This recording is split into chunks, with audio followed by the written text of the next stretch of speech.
अगर आपको हमारी ये वीडियो अच्छी लगे तो हमारे चैनल महफिल ज़िक्र को सब्सक्राइब करना ना भूलिएगा। शुक्रिया।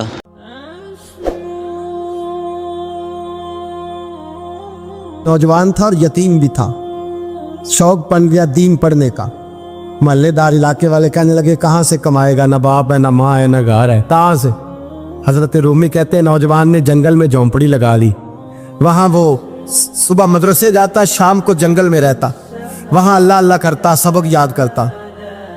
एक दिन बादशाह की बेटी रास्ता भूल गई, जंगल में आई सहेलियों के साथ, बॉडीगार्ड भी साथ थे पर रास्ता भूल गई। खोती खोती शाम हो गई, ऐसी खोई कि जब रात गहरी हो गई तो आके उस नौजवान के पास रुकी और चिल्लाने लगी। शेर के दहाड़ने की आवाज आती है, भेड़िए के बोलने की आवाज आती है। नौजवान अकेला, सहेलियां बिछड़ गई, गार्ड बिछड़ गए। कहने लगी मैं परेशान हूँ, मुझे जगह मिल जाएगी। नौजवान कहता मैंने शहजादी देखी और मुझे भी पता था कि घर एक ही है और आग को अंदर से दरवाजा भी बंद करना पड़ता है, जंगल जानवर भी आ जाते हैं। कहते मेरी छोटी सी कुटिया में, झोंपड़ी में वो आई, रो के कहने लगी सहारा कोई नहीं, अगर मैं पीछे निकलूंगी तो भेड़िए खा जाएगा। कहते मैंने उसे जगह दे दी। अकेली औरत, चिराग जल रहा है, सबक याद कर रहा हूँ।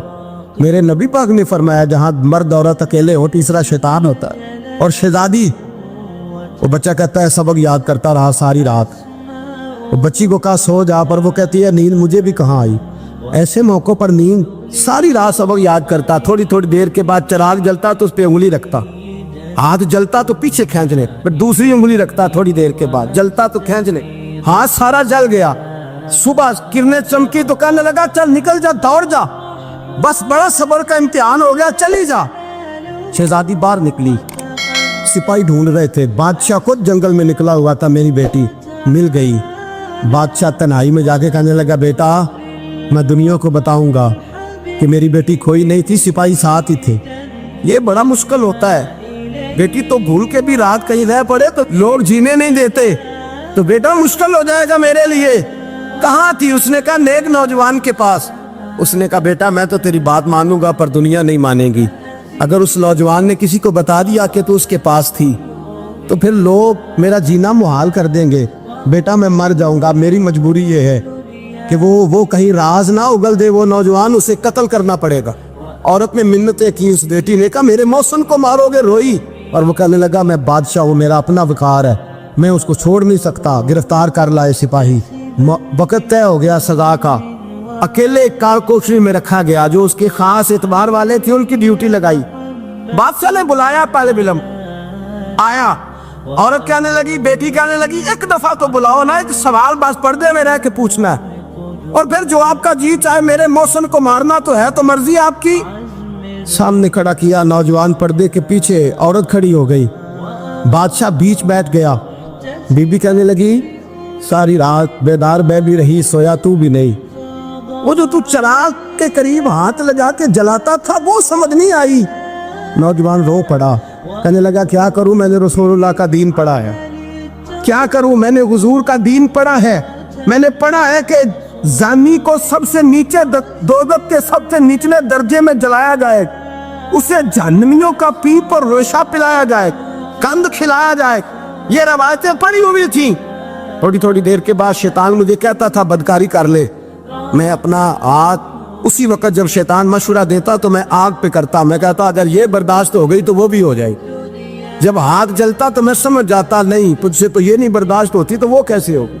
फिर मुझे शैतान मशवरा देता कोई देख नहीं रहा, तो बुलाने नहीं गया, खुद आई, मैं दूसरी उंगली लगा देता। मैंने हाथ जलाया और मैं समझ गया जब छोटे से चिराग की इतनी सी शमा की आग नहीं बर्दाश्त होती तो दोज़ख कैसे बर्दाश्त होगी। कहता मैं बाज आया। बादशाह ने ये कहानी सुनी, लफ्ज सुने तो चीख मार के रोया। कहने लगा तालिब इल्म तू तो मेरे नबी का सच्चा गुलाम है, और मेरे रसूल के जो सच्चे गुलाम होते हैं उन्हें फांसियां नहीं दी जाती, उन्हें तख्त पर बिठाया जाता है। अब तुझे सजा नहीं होगी बल्कि मैं अपनी बेटी का निकाह तेरे साथ करूंगा और मेरे बाद इस सल्तनत का बादशाह भी तू ही बनेगा। अब वो नौजवान वहां नारे लगा रहा है, कहता लोगों तुम मुझे कहते थे दीन से क्या मिलता है, दीन से तो अल्लाह तख्त व ताज भी अता फरमा देता है। अगर नौजवान शर्म हया वाले बन के रहे अल्लाह सारी इज्जतें दे देगा। देखे ना अल्लाह के फजल से इज्जत मिलती है, और जब कोई इज्जतदारों जैसा काम ही ना करे। एक बात और अर्ज करनी है पर वक्त थोड़ा रह गया। जवानों, मैं ना जब कभी परेशान होता हूँ ना तो मैं ये वाली बात खोल के पढ़ता हूँ वाला, ये बात ढारस बनाती है, ढारस तवानाई देती है, पूरा मजमून बांधा है। आला हजरत कहते हैं बेरूपिया था, मदारी, रूप बदल बदल के दिखाया करता था, बादशाहों से इनाम लेता था। एक दिन औरंगजेब आलमगीर के पास आ गया, कहने लगा मैं रूप बदलूंगा, अगर आप पहचान ना सके तो मैं इनाम लूंगा। आपने फरमाया मैं कोई ऐसे वैसा बादशाह नहीं, कहा मुझे धोखा देना मुश्किल है, कहा नहीं मैं रूप बदलूंगा। हजरत औरंगजेब आलमगीर बड़े नेक बादशाह गुजरे, बड़े परहेजगार। वो बेरूपिया कहने लगा मैं रूप बदलूंगा, आप नहीं पहचान सकेंगे। फरमाया चल जितना तेरे अंदर जोर है लगा ले।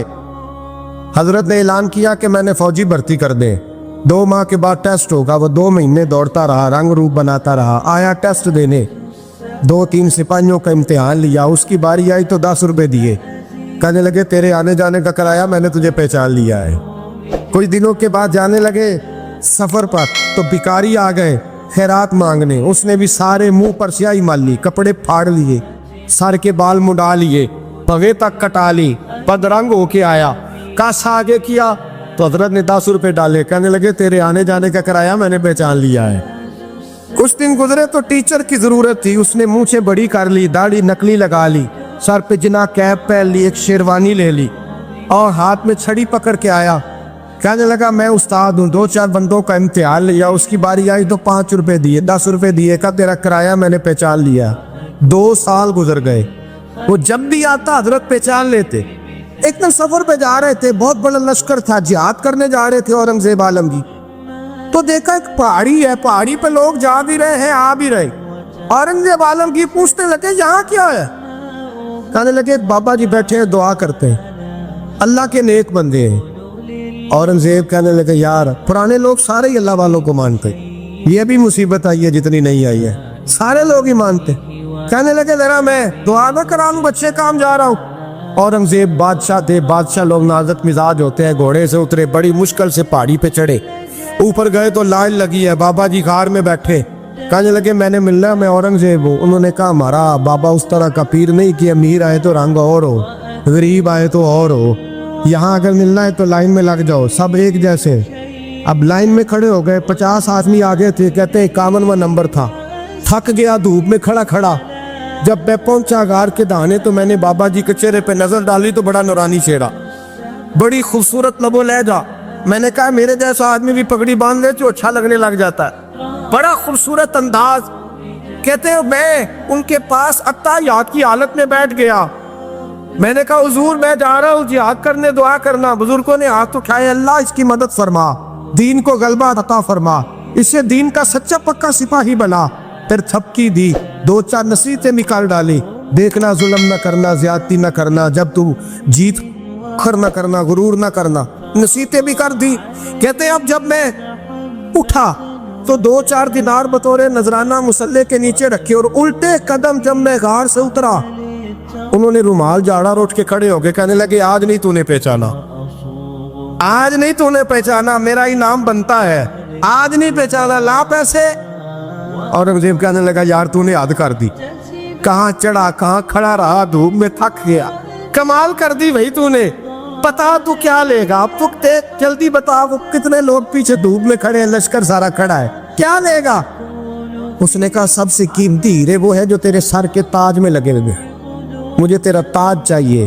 ओ भाइयों सुनना और याद रखना, मेरे आला हजरत कहते हैं बादशाह ने सर के ऊपर से ताज उतारा, बहरूपिये के कदमों में रखा और कहने लगे ये ले, और ये तो तेरा मांगने पर मैंने दिया है ना, मैं वापस आता हूं तो आना, मैं अपनी मर्जी से भी तुझे दूंगा। तूने औरंगजेब जैसे बंदे को धोखा दिया, आना मैं उस वक्त भी दूंगा। वो देख बस बात खत्म हो गई, हद हो गई। देखकर कहते हैं जब मैं पलटा ना वापिस, बहरूपिये ने आवाज दी बादशाह ठहर जा। तो मैंने पलट के देखा तो कहने लगे ये अपना ताज ले जा, उठा और ले जा। मैंने कहा 2 साल बीत गए तुझे मेहनत करते, आज काबू आया तो ले जाओ। कहने लगा ले जा, मसला समझ में आ गया। मैंने कहा मुझे भी तो समझाना। कहते वो फूट फूट के रोया, उसकी आंखें बरस पड़ी, सैलाब की तरह आंसू बह निकले, तड़पा और रो के कहने लगा बादशाह मैंने झूठ मूठ रसूलुल्लाह की गुलामी इख्तियार की थी, झूठ मूठ की दाढ़ी, झूठ मूठ की पगड़ी, झूठ मूठ का फकर, मैंने झूठ मूठ नबी पाक का लिबास पहना है, तो तेरे जैसे बादशाहों के ताज मेरे कदमों में आ गए हैं। अगर मैं सचमुच रसूलुल्लाह का गुलाम बनूंगा तो अल्लाह क्या कुछ अता फरमाए, अल्लाह कितनी नेमतों से नवाजे। और मेरे आला क्या फरमाते हैं, आला हज़रत फरमाते हैं फरिश्ते भी करते हैं ताज़ीम मेरी। कौन जी?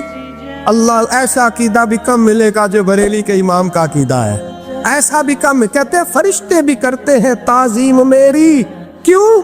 फरमाने लगे फिदा हो के उन पर ये इज्जत मिली।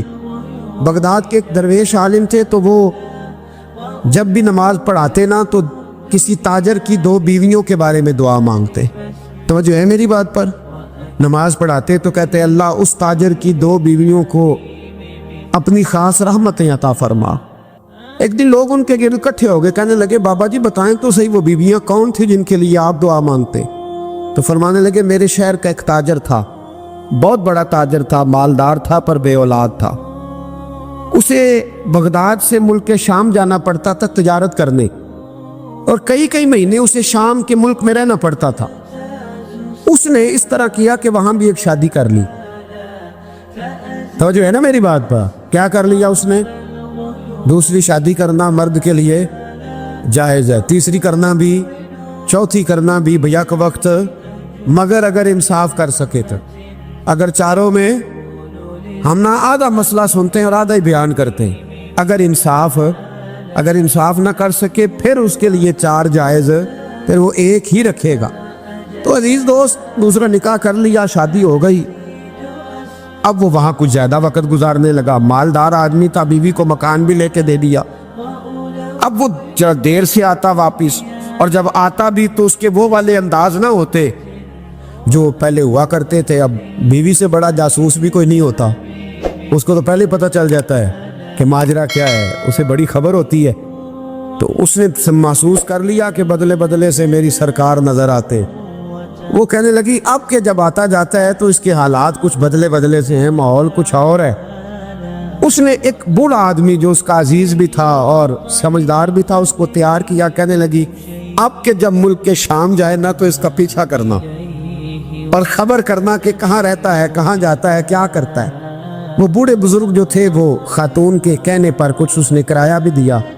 वो उस ताजर के पीछे गए और वापस आके खबर दी। कहने लगे कि ये तो 2-3 साल बीत गए, इसने वहाँ भी शादी की हुई है, तुझे बताया ही नहीं। बीवी बड़ी समझदार थी, हौसला मंद, जीरक, उसने शोर नहीं मचाया। उसने कहा कि मैं ना अब जब आएगा ना तो तरीके से बात करूंगी और पूछूंगी कि ऐसा क्यों किया। और ये भी उसने आके बताया कि अगर तेरे साथ निकाह के बाद उसे औलाद नहीं मिली तो औलाद वहां भी कोई नहीं, कि मुकम्मल तफसीलात। अब जब इस दफा खामंद आया तो आते ही वो बीमार हो गया, कमजोर होने लगा। अब खातून ने मुनासिब नहीं समझा कि आते ही धड़ाम से मैं उसके सर पर ये ठोड़ दूं कि तूने निकाह किया हुआ है और मुझे बताया नहीं। वो जरा तसल्ली में रही, कुछ वो बीमार था, हौसला रखा, खिदमत करती रही। कुछ दिन गुजरे तो वो ताजर इंतकाल कर गया, फौत हो गया। अब राज खुल न सका, इद्दत गुजारी, और जब सारा माल जमा किया ना तो अशरफियों की बोरियां भर गई। सारा माल उस बीबी का, 4 बोरियों में अशरफियां, 4। यहां तो पेट का दोज़ख है, माज़ अल्लाह भरता ही नहीं। हाल में मजीद, हाल में मजीद। वो जो कहते थे ना कि बस बाहर चला जाऊं और बाहर मैं कुछ थोड़े से पैसे कमा के 2-3 साल में लौट आऊंगा, फिर यहाँ आके कोई कारोबार करूंगा, वो गए हैं तो वापस नहीं आए। वो जो कहते थे ना बस मैंने इतना सा कारोबार करना है कि मकान बन जाए, उन्होंने 4 मकान भी बना लिए हैं, लेकिन बरेक हल में मजीद की दौड़ है। अब 4 बोरियां उस औरत ने छुपाए रखी। कोई बंदा नहीं जानता बगदाद में कि मुल्क के शाम में ताजर की दूसरी बीवी भी है। जब वो फारिग हुई तो उसने उस बूढ़े जासूस को फिर बुलाया और 2 बोरियां ऊंट पे रखी, खुद भी साथ बैठी और मुल्क के शाम गई। अल्लाह अकबर। वह बुजुर्ग कहते हैं मैं ऐसे नहीं दुआ करता। उसको जाके कहने लगी मैं अकेली वारिस नहीं हूँ, आधे की वारिस तू भी है। मैं अकेली वारिस नहीं, ये तक़सीम विरासत है, आधी की वारिस तू भी है। तो रख अपने पैसे। मुझे पता है उसने निकाह किया था पर मुझे बताया नहीं था। तो रख अपने पैसे, मैं तुझे दे रही हूँ, आधे तेरे हैं आधे मेरे हैं। उसने नजर उठाई तो रो पड़ी, कहने लगी नहीं अब ये सारे तेरे ही हैं। अगर तू अल्लाह से डरती है तो मैं भी रब से डरती हूँ, अगर तू मुस्तफ़ा करीम का कलमा पढ़ती है तो मैं भी उसी नबी की मानने वाली हूँ। कहा बात क्या है, मेरा क्यों है सारा? तो वो खातून कहने लगी वो 2 साल 3 साल से मेरे साथ निकाह था और उसने बताया था मुझे कि मेरी बीवी भी है, और मैं गरीब थी तो मेरे वालिदैन को भी बताया था कि मेरी दूसरी शादी है। ये मकान उसने मुझे लेके दिया था, मेरे तमाम अखराजात वो पूरे करता था, नानो नफका का ख्याल रखता था। लेकिन अब के जब वो आया तो वो बीमार था। उसने मुझे बताया कि मुझे तबीब ने बताया है कि मैं शदीद बीमार हूँ, शायद बच ना सकूँ। तो कहने लगी वो मुझे कई लाख रुपए भी दे गया और जाते दफ़ा मुझे तलाक भी दे गया, फारिग कर गया। कहने लगा तू जहाँ चाहे मेरे बाद निकाह कर सकती है। और कहने लगा मैं चाहता था पहली बीवी को बता दूँ, मौका नहीं बना और उसका दिल ना टूटे, बता नहीं पाया, लिहाजा वो मुझे ढेर सारे पैसे दे चुका है, सारा मेरा हिस्सा मुझे पहले से दे चुका है। मेरी बहन अब ये 4 बोरियों में से 2 मेरी नहीं बल्कि 4 की 4 ही तेरी है, तू ही इसकी हकदार है। तो बुजुर्ग कहते हैं मुझे बताओ जिनके अंदर इस किस्म के तकवे की झलक हो उनके लिए हर नमाज के बाद दुआ मांगनी चाहिए कि नहीं मांगनी चाहिए? हजरत उमर के ज़माने में ना एक नौजवान था, नेक था, मस्जिद जाया करता था रात को। तो मस्जिद जा रहा था तो रास्ते में एक औरत ने दावत गुनाह दी, इब्ने असाकर ने इसको लिखा है। तो नौजवान था, ख्वाहिशात थी, कुछ तबीयत माइल हो गई। अभी उधर जा ही रहा था कि किसी ने आयत पढ़ दी, वाली मन खाफ मकाम रब्बी जन्नतान, जो रब के सामने खड़े होने से डरेगा अल्लाह 2 जन्नतें देगा। वाकई डर गया, वो वाकई डर गया, इतना डरा कि बेहोश होके गिर पड़ा। बीमारी से लोग बेहोश होते हैं, पैसे डूब गए बेहोश होते हैं, बच्चे के गम में बेहोश होते हैं। सच बताओ कभी खौफे खुदा से भी बेहोश होता कोई देखा है? हमारे यहाँ तो रोजमर्रा ही नहीं है भाई। और बड़ी बातें हैं बेहोश होने की, डरने की, गश खाने की। बेहोश होके गिर पड़ा, बूढ़े बाप को किसी ने बताया बच्चा बेहोश पड़ा है, उठा के घर लाए, घर ला के कहा बेटा क्या हुआ? नौजवान है, चढ़ती जवानी है, पर पाकीज़ा बड़ी है।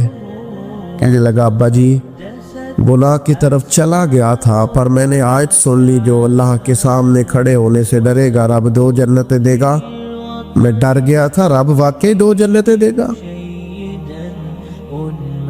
बाप रो पड़े, अब्बा जी की आंखों में आंसू आए और कहा पुत्र अल्लाह बड़ा मेहरबान है, उसके बाद ये सच्चे हैं, वाकई 2 जन्नतें देगा। उसने फिर एक चीख मारी और इस तरह की मारी कि उसकी रूह ही परवाज कर गई, रूह ही परवाज कर। कुश्तगाने खंजरे तस्लीम रा, इश्क की खंजर से कत्ल हो गए लोग। सुबह हजरत उमर को पता चला कि उन्होंने तो रात जनाजा भी पढ़ दिया, तदफीन भी कर दी। जनाब उमर फरमाने लगे इतना नेक नौजवान खौफे खुदा से दुनिया से चला गया, मुझे क्यों नहीं बुलाया, मैं जनाजा पढ़ता। फारूक आजम फरमा रहे मेरा शौक था मैं उसका जनाजा पढ़ता। कहा हुजूर आपको तकलीफ नहीं दी? फरमाया बताओ कब्र कहाँ है? ते कामिल पीर ओना दे बाहू कब्र जिना दी जीवे। हजरत फारूक आजम कब्र पे तशरीफ ले गए और खड़े होके फरमाने लगे नौजवान मुझे उम्मीद है मेरे रब ने तुझे 2 जन्नतें दी होंगी। इब्ने असाकर खोल के देखो तारीख बगदाद में क्या लिखा है। हजरत सैयदना फारूक ने फरमाया उम्मीद है 2 जन्नतें दी होंगी। कब्र के अंदर से बोला कामिल पीरो ना दे बाहू कब्र जिना दी जीवे। कब्र के अंदर से बोला, कहने लगा हुजूर उम्मीद वाली बात नहीं, रब के वादे सच्चे हैं, उसने वाकई मुझे 2 जन्नतें अता फरमाई है, 2 जन्नतें दी है, मैंने अपने मालिक को राजी पाया। हमारे सूफिया तसव्वुफ में एक जुमला बोलते हैं कि तेरा तो फ़क्र बूज़र है, यानी जिनको सही दरवेश कहते हैं ना, सही दरवेश। मौला अली शेर खुदा रज़ी अल्लाह ताला अन्हु फरमाया करते 2 ही तो बंदे जो रब के रास्ते में किसी शय की परवाह नहीं करते। हुजूर कौन से? फरमाया कबूज़र गिफारी है और दूसरे अलीउल मुर्तज़ा है। मौला अली फरमाया करते ये ना मुसलमानों में से 4थे या 5वें मुसलमान हैं। शुरू से ही एक सलीम तब आदमी, कुछ लोग तबन बड़े नफीस होते हैं, तबन अल्लाह की तरफ से शुरू से ही। इनका जो कबीला था बनु गुफार, वो राहज़नी करता था, लोगों को लूट लेता था। शुरू में ये काम किया, लेकिन जब कुछ लोगों की चीखें कानों में गई तो छोड़ दिया, फरमाया नहीं यार तबीयत नहीं मानती। और नबी पाक का कलमा पढ़ने से पहले ही बुतों की पूजा छोड़ के रब की इबादत शुरू कर दी। लोग पूछा करते थे आप इबादत तो करते थे पर मुंह किधर करते थे? फरमाते थे जिधर वो करा लेता था कर लेते थे। किसी ने इन्हें बताया कि मक्के में एक शख्स हैं जिन्होंने ऐलान नबुव्वत किया है, आपकी तरह की बातें करते हैं। इन्होंने अपने भाई को भेजा, उनका नाम अनीस था, पता करके वापस आए। भाई कहने लगे अबू ज़र, इनका नाम जुंदब है, असल में ज़र इनके बेटे का नाम है और कुनियत से ज़्यादा मारूफ हैं, अबू ज़र गिफ़ारी कहलाते हैं। फरमाते हैं कि भाई ने आके बताया कि वो नेकी का हुक्म देते हैं, बुरे कामों से मना करते हैं, सिला रहमी का पैगाम देते हैं, लेकिन लोग सारे मुखालिफ हैं। ये चीज़ भी बड़ी काउंट होती है, इसे ना काउंट किया करें। लोगों की तरजीहात बदलती हैं, सुबह कुछ, दोपहर कुछ, शाम कुछ, इसे ना काउंट करें। उन्होंने इस बात को काउंट करके बताया कि लोग उनके जो है ना वो मुखालिफ हैं सारे। तो हज़रत अबू ज़र गिफ़ारी कहने लगे मुझे तसल्ली नहीं हुई, मैं खुद जाके पता करूँगा। कहते हैं मक्का शरीफ आया तो किसी ऐसे आदमी से पूछ बैठा, मैं तो कुछ और समझा था, वो कुछ और निकला। मक्के वालों ने बड़ा मारा। मक्के पहुंच के पहली जो चीज़ मिली वो मार खाने की थी। अब मैं डरते किसी से पूछता ही ना, भूख भी बड़ी थी, रहने को जगह नहीं थी, हरम शरीफ में लेटा रहता था। मेरे नसीब देखो, मुझे एक शख्स ने ना आके हिलाया, कहने लगे अगर मुनासिब समझे तो मैं आपको देख रहा हूँ काफ़ी देर से, आप कोई परदेसी हैं, आपका अपना मेहमान ना बना लूँ। तो मैंने कहा आपका क्या नाम है? कहने लगे मेरा नाम है अली इब्न अबी तालिब। कहते हैं मौला कायनात घर ले गए, खाना भी खिलाया, जगह भी दी, सोने को खिदमत भी की, लेकिन चूंकि मैं तो पहले एक से पूछ के मार खा बैठा था, मैंने पूछा नहीं मैं किधर आया हूँ। रात रहे, अगली रात भी रहे, लेकिन मैंने बताया नहीं मैं किस काम आया हूँ। हज़रत अबू ज़र गिफ़ारी रज़ी अल्लाह ताला अन्हु कहते हैं खुद ही मौला अली ने पूछा बता सकते हो कैसे आए हो? मैंने कहा राज रख लोगे? फरमाया बड़ा कुशादा सीना दिया रब ने मुझे। तो बात तो कर, कहने लगे यार मैं तो मुहम्मद मुस्तफ़ा की ज़ियारत करने आए सल्लल्लाहु ताला अलैहि वसल्लम। ये बेनियाज लोगों में से हैं हज़रत सैयदना अबू ज़र गिफ़ारी। मैं हुजूर की ज़ियारत के लिए हूँ। हज़रत अली कहने लगे सवेरे ले चलूँगा। इंसान बुज़दिल नहीं होता, हर इंसान बुज़दिल नहीं होता, और बिला वजह टकराव की पॉलिसी बना लेना ये भी सियाने लोगों का काम नहीं। हिकमत के तकाज़ों के मुताबिक चलना ये भी दलेर लोगों का ही काम होता है। हज़रत मौला अली कहने लगे सुबह लेके चलूँगा, पर हालात ठीक नहीं। शरारती लोग हर जगह होते हैं। अगर कोई शरारतियों का टोला मिला ना जो खड़ा होगा जासूसी करने के लिए कि हुजूर की तरफ कौन कौन जा रहा है, तो मैं नीचे झुकूँगा जूते का तस्मा ठीक करने के लिए। लेकिन आपने नहीं खड़े होना, आपने चलते रहना है ताकि किसी को शक ना हो। कहते इस तरतीब से हज़रत अली मुझे लेके गए। मैं हुजूर की बारगाह में पहुंचा। मौला अली कहते हैं बड़े बड़े लोग सवाल करते थे, पर ये शुरू से सलीम तबा थे, मुझे क्या लेने देना। इन्होंने मानना होता है वो लंबे सवाल करते ही नहीं। मान जो लिया तो लंबे सवालों की ज़रूरत ही कोई नहीं। कहते लोग बड़े बड़े सवाल करते थे, पर अबू ज़र ने 2-3 बातें ही पूछी और आगे जाके कहने लगे हुजूर हाथ बढ़ाएं, मुझे कलमा पढ़ाएं। नबी पाक सल्लल्लाहु अलैहि वसल्लम ने कलमा पढ़ाया। फरमाया बाहर जाके ना अभी जिक्र करना कि तुम मुसलमान हो गया, ये मारेंगे। अर्ज़ की हुजूर इन्हें मारने दे, मैं आया भी मार खा नहीं है, इन्हें मारने दे ना। पड़ा फलक को कभी दिल जलों से काम नहीं। दार दिल भी ने कहा था पड़ा फलक को कभी दिल जलों से काम नहीं, और जला के राख ना कर दूं तो दाग नाम नहीं। मारी तो खाने आए हैं, मारने दे, करने दे, जोर जितना लगाना है लगाने दे। बाहर जाके ऐलान किया, मक्के वालों ने मारा, इतना मारा कि बेहोश हो गए। फिर किसी ने बताया कि तुमने गुजरना भी है इनके इलाके से, बनु गफ्फार से, फिर इनका पता भी है ये लोग बड़े सख्त हैं। फिर छोड़ा। तपन बड़े जलाली थे, जाहिद मिजाज थे। फरमाते थे कि जो तुम्हारी ज़रूरत से ज़्यादा है वो सारा सदका करो। कंज के मामले में उनका रवैया ये था। सिर्फ हज़रत सिद्दीक़ अकबर को कुछ नहीं कहा इन्होंने, बाकी हज़रत उमर जैसे आदमी को भी खड़ा करके कह लेते थे ये माल क्यों रखा हुआ है ख़जाने में, बांटते क्यों नहीं सारा। और जनाब उस्मान गनी रज़ी अल्लाह ताला अन्हु के साथ तो बाकायदा कई दफ़ा इस मौजू पर गुफ्तगू की। وہ کہتے تھے کہ جب اللہ کہتے ہیں قرآن میں کہ مال دولت جمع نہیں کرنی، تو وہ جو لوگ تھے وہ بھی بڑی شانوں والے تھے، وہ کہتے تھے کہ اللہ نے جب زکوٰۃ فرض کی تو مال جمع ہوتا ہے تو زکوٰۃ فرض ہوتی ہے نا، یا فطرانے کا کہا تو مال ہوتا ہے تو فطرانہ آتا ہے نا۔ تو آپ جو کہہ رہے ہیں وہ ٹھیک ہے، پر آپ اعلیٰ بات کر رہے ہیں تقوی کی، سارا بانٹو۔ تو حضرت ابو ذر غفاری کہتے تھے چلو ٹھیک ہے تمہاری بھی بات مان لیتا، پر یہ بتاؤ مدینے والے کا اپنا طریقہ کیا ہے؟ کہ بھئی حضور کا طریقہ تو وہی ہے جو آپ بتا رہے ہیں۔ تو فرمانے لگے پھر اس رستے نہ چلیں جو رستہ مدینے والے رسول کا ہے، اور حضور سے، نبی پاک سے عشق کرتے بڑا کھل کے۔ یہ صحابہ صفہ میں سے تھے۔ کلمے پڑھنے کے بعد چونکہ طبیعت جلالی تھی تو حضور نے بھیج دیا، فرمایا واپس جاؤ اپنے قبیلے میں تبلیغ کرو۔ واپس گئے، بھائی کو مسلمان کیا، والدہ کو مسلمان کیا، قبیلہ سارا مسلمان کیا، وہیں رہے۔ ہجرت مدینہ کے بعد آئے تبوک کے موقع کے قریب، اور حضور نے صحابہ صفہ میں رکھ لیا۔ نوکری کرتے مدینے والے رسول کی، دلیر آدمی تھے، بڑا قبیلہ تھا، پر ڈیوٹی کرتے، ڈیوٹی خدمت کرتے۔ ایک بیٹا تھا زار اس کا نام تھا، اس کی ڈیوٹی لگائی تم نے میرے نبی پاک کے اونٹ چرانے۔ ڈاکو آئے تو صاحبزادہ اونٹوں کی، اونٹنیوں کی حفاظت کرتے شہید ہو گیا۔ اور یہ انوکھا بندہ ہے جس نے شرط لگائی تھی کہ میں نے کالی سیاہ رنگ کی عورت سے شادی کرنی ہے، انوکھا بندہ ہے۔ ایک بیٹی تھی، ایک بیٹا، بیٹا شہید ہو گیا۔ بیوی سے کہا تم نے نبی پاک کے گھر میں خدمت کرنی ہے، حضور کے گھر والوں، اور میں نبی پاک کی نوکری کروں گا۔ حضور کی خدمت کرتے، ہر وقت خدمت میں رہتے۔ اور حضور جب آتے نا، صحابہ صفہ میں یہ شامل تھے جو لوگ دین سیکھتے، حضور جب آتے تو سب سے پہلے آ کے حضرت ابو ذر غفاری کا پوچھتے، بلائیں، اور جب بات کرتے حضور تو بار بار ان کو مخاطب کر کے بات کرتے۔ حضرت ابو ذر غفاری رضی اللہ تعالیٰ عنہ کا نبی پاک سے اتنا پیار کہ ہماری بھی مشکل حل کر دی۔ ابو داؤد شریف میں موجود ہے، ایک دن کہنے لگا یا رسول اللہ صلی اللہ علیہ وسلم، اگر کوئی بندہ کسی سے پیار بڑا ہی کرے پر اس جیسے عمل نہ کر سکے، کوشش کرے کرنا، لوگ ہمیں کہتے ہیں نا جی پیار بڑا، عمل بھی تو کرو نا، بھی کرنا چاہیے، پر انسان ہے نا، غلطی بھی تو ہو ہی جاتی ہے۔ اب ہم عمل نہیں کر سکتے تو تم ہمیں پیار بھی نہیں کرنے دو گے، مہربانی کرو پیار تو کرنے دو نا۔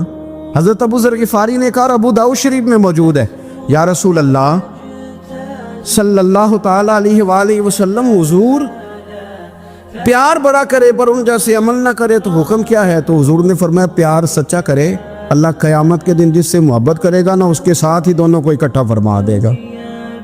تو حضرت ابو ذر نے فوراً کہا، حضور پھر مجھے آپ سے بھی بڑا پیار ہے، رب سے بھی بڑا پیار ہے۔ فرمایا فکر نہ کرنا، جنت میں اکٹھے ہی جائیں گے۔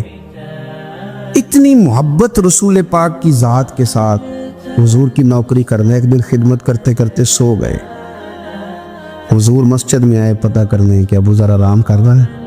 یہ بھی مزہ ہوتا ہے، خیال رکھنا اپنے درویشوں کا، کیا کھایا کیا پیا، کہاں سوئے۔ حضور رات کو آئے، یہ سوئے ہوئے، فرماتے ہیں حضور نے میرا انگوٹھا ہلایا، میں اٹھ کے بیٹھ گیا، حضور بھی میرے پاس بیٹھ گئے۔ اور میں ابو ذر بڑا پیار کرتے ہو، سونے آپ کو پتہ ہی ہے، کہ یار تو بڑی نوکری کرتا ہے، ایک دن وہ بھی آئے گا جس دن تجھے میری مسجد اور میرے شہر سے جانا پڑے گا، پھر کیا کرو گے؟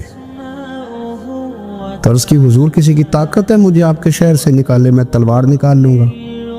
نبی پاک نے فرمایا تلوار نہ نکالنا، جہاں تمہیں بھیجا جائے چپ کر کے چلے جانا۔ حضور کب تک؟ فرمایا جب تک اللہ تیری اور میری ملاقات نہیں کرا دیتا، یعنی وصال تک۔ یہ واحد شخص ہے کہ حضور کے وصال ظاہری کا وقت آ گیا تو فرمایا کوئی میرے ابو ذر کو بلاؤ۔ جب یہ آئے تو حضور لیٹے ہوئے تھے، یہ جھکے نبی پاک کی طرف، حضور میں حاضر ہو تو حضور نے پکڑ کے سینے کے ساتھ لگا لیا۔ میرے رسول پاک صلی اللہ علیہ وسلم کی خدمت میں ایک دفعہ عرض کرنے لگے، حضور مجھے صوبے کا گورنر بنا دے۔ تو نبی پاک نے فرمایا ابو ذر میں عہدے پسند نہیں کرتا، تو تمہیں بھی میں کہتا ہوں عہدہ نہ لینا، تمہیں بھی کہتا ہوں عہدہ نہ لینا۔ فرمایا ابو ذر میں جو چیز اپنے لیے پسند کروں گا تمہیں بھی اسی کا مشورہ دوں گا، تم بندے اچھے ہو پر یہ کام تمہارے بس کا نہیں ہے۔ بڑے زاہد آدمی میرے رسول کریم صلی اللہ تعالیٰ علیہ وآلہ وسلم نے ان کے بارے میں فرمایا جس طرح نبیوں میں حضرت عیسیٰ علیہ السلام ہوئے، حضرت عیسیٰ دیکھیں نا، انبیاء میں اللہ تعالیٰ نے ہر قسم کی عظمت نبیوں کو دی۔ جناب سلیمان علیہ السلام کا تو تخت بھی ہوا میں اڑتا تھا، جن تک تابع دار تھے، اور نبیوں میں حضرت عیسیٰ بھی ہیں۔ جن کے پاس گھر بھی کوئی نہیں, شادی بھی کوئی نہیں کی, اینٹ سرانے رکھ کے تکیہ بناتے. ایک ان کے پاس کنگھی تھی اور ایک پیالہ تھا. دیکھیں جو بندہ نیک ہو نا, وہ بھی نیک ہیں, اللہ کے نبی ہیں. آپ اپنا تقوی مسلط نہیں کریں گے. جو وہ کر رہے ہیں وہ بھی مخلص ہو کے کر رہے ہیں. حکومتیں جو چلانی ہیں تو وہ کس نے چلانی ہے؟ اگر نیک بندے نہیں آئیں گے تو غلط لوگ آئیں گے, قوموں پہ ظلم کریں, وہ بھی اپنی جگہ ٹھیک ہے. لیکن یہ جو کر رہے ہیں یہ بات بھی اپنی جگہ بالکل ٹھیک ہے. ہم پتہ کیا کرتے ہیں, ہم چیزوں کو مسلط کرتے ہیں, ایک دوسرے پر مسلط نہیں کریں چیزوں کو. آپ جو کر سکتے ہیں, جو رستہ آپ کو صحیح لگتا ہے اختیار کر لیں. یہی تو ہمارے دین کا حسن ہے کہ سارے رستے واضح کر کے ہمیں دکھاتا ہے. حضرت عیسیٰ علیہ السلام نے ایک دن دیکھا کہ ایک بندہ نا انگلیوں کے ساتھ اپنے بال سیدھے کر رہا ہے, تو آپ نے فرمایا یار کنگھی کے بغیر بھی کام چل سکتا ہے, کنگھی بھی خیرات کر دی. دیکھا ایک بندہ ہاتھ کا تکیہ بنا کے لیٹا ہے, تو فرمایا اینٹ بھی دے دو, کسی کے کام آ جائے. ایک دن دیکھا کہ ایک بندہ نا یوں چلو میں پانی پی رہا ہے, فرمایا پیالہ بھی رہنے دو, اس کے بغیر بھی کام چل ہی جاتا ہے. جناب عیسیٰ کا یہ زہد تھا. میرے نبی پاک علیہ السلام نے فرمایا جس نے جناب عیسیٰ کا زہد دیکھنا ہو وہ میرے ابو ذر غفاری کو دیکھے. ان کو دیکھے, یہ دنیا میں جناب عیسیٰ کے زہد کے مطابق چلتے پھرتے ہیں. ساری زندگی دولت کو, مال کو پسند نہیں کیا. جہاں رہتے تھے ایک گورنر صاحب نے 300 دینار تحفے میں بھیجے. تو ایک ہوتا ہے نا بندہ کہتا نہیں نہیں ضرورت نہیں. اور حضور سید عالم صلی اللہ علیہ وسلم نے حضرت عمر سے فرمایا تھا جو خود بخود آ جائے وہ قبول کر لو اللہ کی طرف سے. لیکن ان کا رنگ فقیری والا تھا اور تھوڑا انوکھا تھا. 300 دینار آئے تو فرمانے لگے اسے جا کے کہو تمہیں کوئی اور بندہ نہیں ملا دھوکہ دینے کے لیے, میرے گھر ہی مال بھیج دیا ہے. فرمانے لگے میرے پاس گدھا ہے سواری کرنے کے لیے, میرے پاس بکریاں ہیں دودھ پینے کے لیے, میرے پاس ایک چادر اضافی ہے سامان میں سے. میں تو ڈرتا ہوں کہ رب کہیں اس چادر کے بارے میں سوال نہ پوچھ لیں, اور تم ہو کہ میرے پاس یہ لے کے آئے ہو.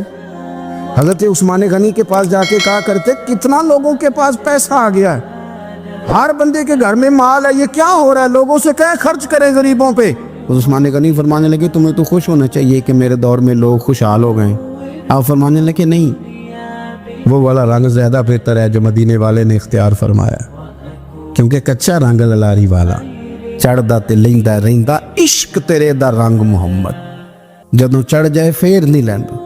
آپ کی طبیعت کے اندر دولت سے بیزاری. حضرت ابو درداء, حضرت ابو موسیٰ اشعری, حضرت ابو ہریرہ رضی اللہ تعالی عنہ, یہ سمجھ لیں ان کے کلاس فیلو تھے, ان کے ساتھ پڑھا تھا انہوں نے. حضرت ابو ذر غفاری ان پر بھی جلال کرتے. آپ یقین کریں کہ طبیعت نا ایسے کیف میں آ گئی ان کو پڑھ کے. ان کو پڑھا جب کچھ دنوں سے تو کچھ انوکھا, یہ انوکھی وجہ ہے, سارے زمانے سے نرالے ہیں. یہ بندے کون سی بستی کے یار اب رہنے والے ہیں, یہ کس طرح کے لوگ ہیں, کیا سوچ ہے. حضرت ابو درداء رضی اللہ تعالیٰ عنہ کے گھر کے قریب سے گزرے تو حضرت ابو درداء مکان بنا رہے تھے. کیا جملہ کہا, تڑپ گئی روح. فرمانے لگے ابو درداء تجھ سے مجھے یہ امید نہیں تھی یار. فرمایا کیا ہوا؟ فرمانے لگے اب تیرا مکان بنانے کے لیے بھی اللہ کے بندوں کی پشتوں پر اینٹیں رکھی جائیں گی. تیرا مکان بنانے کے لیے رب کے بندوں کی پشتوں پر اینٹیں تیرے لیے. حضرت ابو درداء نے گردن جھکا لی. فرمایا یار جہاں تو ہے نا تو بالکل ہی ٹھیک کہتا ہے. کیوں؟ میرے نبی پاک صلی اللہ علیہ وسلم نے فرمایا اس زمین کے اوپر اور آسمان کے نیچے ابو ذر غفاری سے سچا بندہ کوئی نہیں, ان سے زیادہ سچا کوئی نہیں. فرمایا تو ٹھیک کہتا ہے یار, صحیح کہتا ہے. حضرت ابو موسیٰ اشعری رضی اللہ تعالیٰ عنہ کو گورنر بنا دیا گیا عراق کا. اب حضرت ابو موسیٰ اشعری صحابہ میں ایک بڑے جلیل القدر صحابی ہے, اور ان کی عظمتیں, رفعتیں, بلندیاں کیا کہنا, بڑی گہری دوستی تھی. لیکن جب وہ گورنر بن گئے نا تو آپ نے فرمایا بس بھئی اب تو نے عہدہ لے لیا ہے, یہ بندے کو ٹھیک نہیں رہنے دیتی چیزیں, اب تو عہدے میں چلا گیا. بڑی مدت کے بعد ملاقات ہوئی حضرت ابو موسیٰ اشعری کے ساتھ. وہ دوڑ کے آئے حضرت ابو ذر غفاری کے گلے ملنے, میرا بھائی میرا بھائی. فرمایا پیچھے ہٹ جا, میں نہیں تیرا بھائی, تو گورنر ہے, میں غریب آدمی ہوں, اپنا کام کر. پھر دوڑ کے آئے. فرمایا ابو ذر تو میرا بھائی ہے یار, اکٹھے پڑھتے تھے حضور. فرمایا نہیں جا, تو نہیں میرا. پھر آئے, جانتے تھے نا یہ سچا بندہ ہے. یہ سچا بندہ ہے, یہ تقریروں والا نہیں, صرف وعظوں والا نہیں, اس کے اندر بھی بڑی سچائی ہے. قریب آئے, آ کے کہا یار تو میرا بھائی ہے, میرے سینے لاگ. فرمانے لگے تو تیسری بار آیا ہے, مومن ہے, میں منہ نہیں موڑ سکتا, پر پہلے مجھے بتا گورنر بننے کے بعد تو نے مکان کتنے بنائے, باغ کتنے لگائے, چکیاں کتنی لگائی, کتنے تو نے چیزیں بنائی ہیں, پہلے بتا. حضرت ابو موسیٰ اشعری نے ان کا ہاتھ پکڑا, رونے لگے, کہنے لگے جس محبوب سے تو نے تربیت لی ہے میں بھی انہی کا نوکر ہوں, جن کپڑوں میں میں راگ گیا تھا میرے آج بھی وہی ہیں. یار کیا بات کرتا ہے تو, میرے وہی ہیں. مجھے بتا اگر یہ عہدے خدمت کے ہم نہیں لیں گے تو پھر کیا ظالموں کو دیں گے, غیروں کو دیں گے؟ نہ کر, کچھ نہیں بنایا. حضرت سیدنا ابو موسیٰ اشعری رضی اللہ تعالیٰ عنہ روئے, اور جب کہا نا کوئی شے نہیں میرے پاس, تو فرمایا اچھا چل آ جا, پھر سینے لگ جا, تو واقعی میرا بھائی ہے.